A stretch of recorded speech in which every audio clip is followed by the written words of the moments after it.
বাংলাদেশে আশ্রিত রোহিঙ্গাদের দ্রুত রাখাইনে প্রত্যাবাসন শুরু করার আহ্বান জানিয়েছেন প্রধান উপদেষ্টা ডক্টর মোহাম্মদ ইউনূস। জাতিসংঘে প্রথমবারের মতো রোহিঙ্গাদের নিয়ে আন্তর্জাতিক সম্মেলনে তিনি বলেন, রোহিঙ্গা সংকটের উৎপত্তি স্থল মিয়ানমারকে এই সমস্যার সমাধান করতে হবে।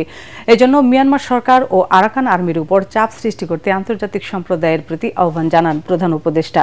রোহিঙ্গাদের ভরণ পোষণে বাংলাদেশের বিপুল আর্থিক খরচের পাশাপাশি সামাজিক ও পরিবেশগত চাপ সহ্য করতে হচ্ছে বলেও সম্মেলনে তথ্য দেন ডক্টর মোহাম্মদ ইউনূস। রোহিঙ্গা ক্যাম্পের ভেতরে ও বাইরে নানা অপরাধ বৃদ্ধি এবং রাখাইন থেকে বাংলাদেশে মাদক পাচার বাড়ায় সামাজিক কাঠামো হুমকির মুখে পড়ায় হতাশা প্রকাশ করে তিনি। এছাড়া মিয়ানমার সরকার ও আরাকান আর্মির উপর আন্তর্জাতিক সম্প্রদায়কে চাপ সৃষ্টি সহ সম্মেলনে বিশ্ব নেতাদের সামনে ৬ দফা প্রস্তাব পেশ করেন অধ্যাপক doctor Mohammad Yunus.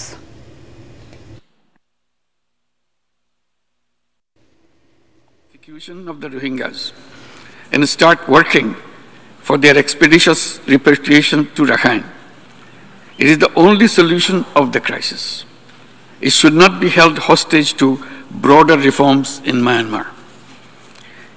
As funding declines, the only peaceful option is to begin their repatriation.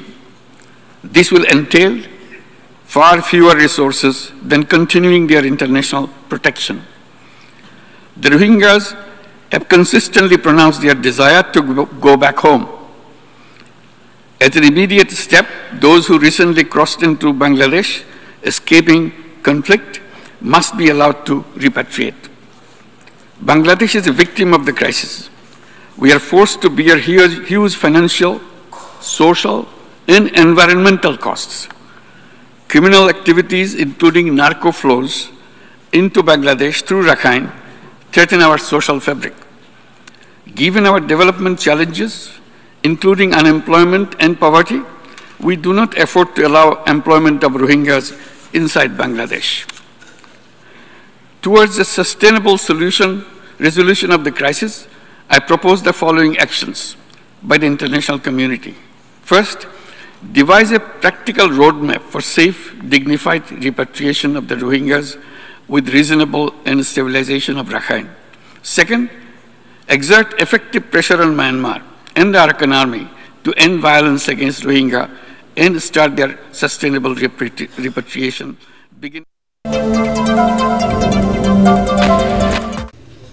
খাগড়াছড়িতে সড়ক অবরোধ স্থগিত করেছে জম্মু ছাত্র জনতা। সহিংসতার ঘটনা তদন্তে ৫ সদস্যের কমিটি গঠন করেছে জেলা প্রশাসন।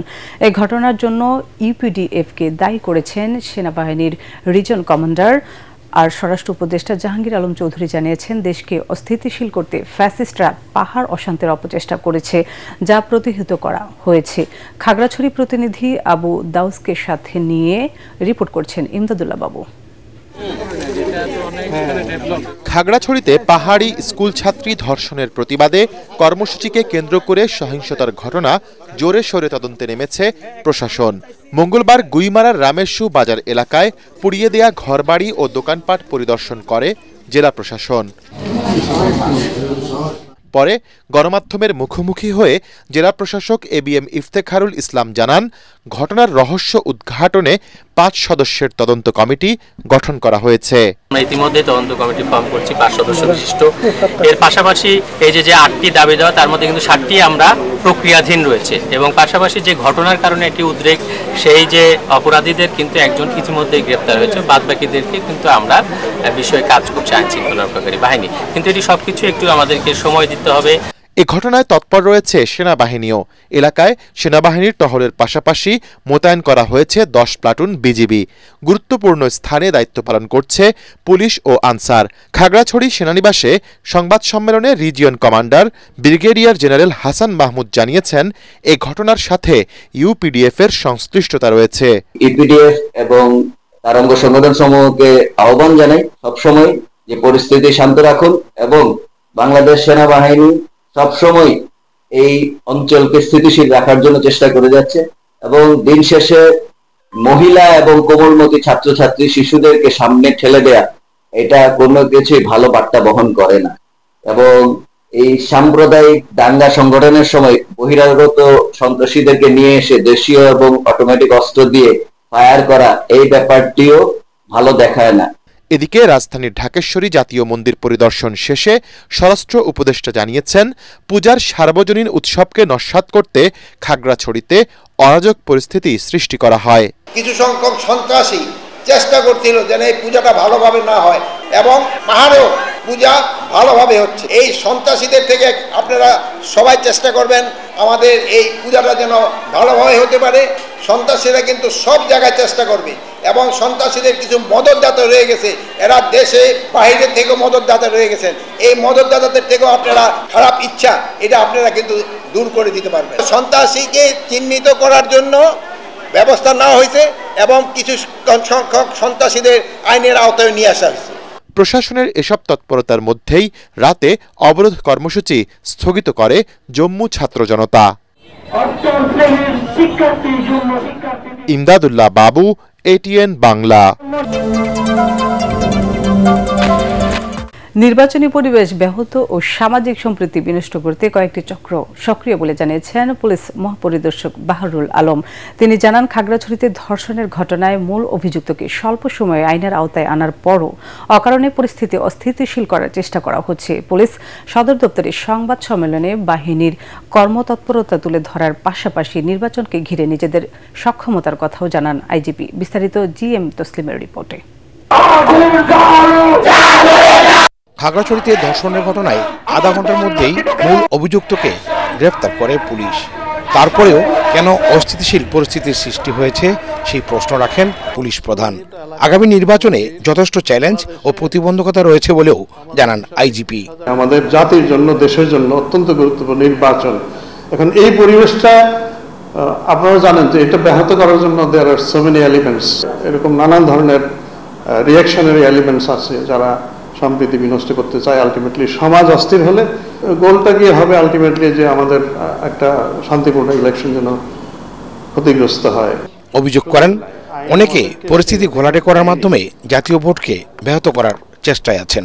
প্রতিটি ক্ষেত্রেই সতর্ক রয়েছে পুলিশ উল্লেখ করে আইজিপি বলেন, নির্বাচন উপলক্ষে 1.5 লাখ পুলিশকে দেওয়া হচ্ছে প্রশিক্ষণ। In the process of this training আমরা 1,50,000 actually why are we training এইরকম বিপুল সংখ্যায় পুলিশের প্রশিক্ষণ একই সাথে ইট নেভার এভার হ্যাপেন। সতর্কতার অংশ হিসেবে শারদীয় দুর্গাপূজাকে বিশেষ গুরুত্বের সাথে নিয়েছে পুলিশ। এখন পর্যন্ত ঘটে যাওয়া ছোট বড় 49টি ঘটনায় 15টি মামলায় 19 জনকে গ্রেফতার করা হয়েছে। আমরা পূজা মণ্ডপ, তৎসন্নিহিত এলাকা, মন্দির সব জায়গায় কড়া নজরদারি রেখেছি যেন আমাদের এই দেশে ধর্মীয় সম্প্রীতি যেভাবে যুগ যুগ ধরে বজায় ছিল এই সময়ে যেন বজায় থাকে। বৈষম্য বিরোধী আন্দোলনের 1760টি মামলায় লাখ লাখ নিরীহ লোককে জড়ানো হয়েছে উল্লেখ করে পুলিশ প্রধান বলেন, নিরীহ ব্যক্তিরা দায় মুক্তি চেয়ে পুলিশ সুপারের কাছে আবেদন করতে পারবেন। এমনিতে সাধারণ লোকের করা মামলাতেই মানুষ অতিষ্ঠ, এখন পুলিশও যদি এই ইয়েতে দলে ঢুকে যায় তাহলে মানুষ যাবে কই? নিরীহ লোককে মামলায় আসামি করা, এটার জন্য কিন্তু একটা রিলিফ এই সরকার অলরেডি ঘোষণা করেছেন। সম্প্রতি পাকিস্তানের টিটিপিতে যোগ দেয়া বাংলাদেশি নাগরিক নিহতের ঘটনায় ইতিমধ্যে তথ্য নিয়েছে পুলিশ এবং তথ্য সংগ্রহ অব্যাহত রয়েছে বলেও জানান IGP Baharul Alam. GM Taslim, ATN Bangla, Dhaka.